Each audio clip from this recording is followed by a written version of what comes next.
How to change age in Brawl Stars.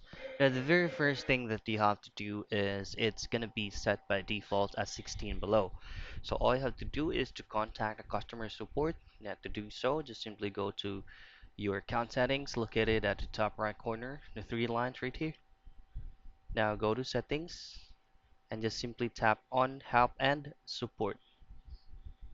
Now from here, just scroll down a bit and then tap on account issues with your account. Now once you're here, just simply tap on the message icon right here, which is the blue one. Just tap on that and just leave a message under contact us. Then from here, all you have to do is just to follow through the automated messages right here. So just choose on account access and Supercell ID. Now tap on continue. Now from here, just simply type in NA on any of these options right here. NA.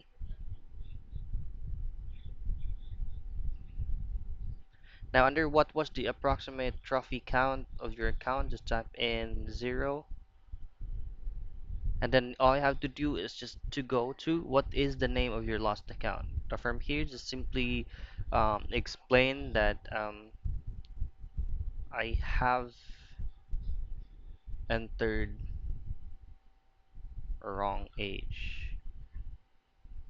Please change my age at and provide the specific age you would like to be changed. So that's it. That's how easy and quick you can change your age on Brawl Stars.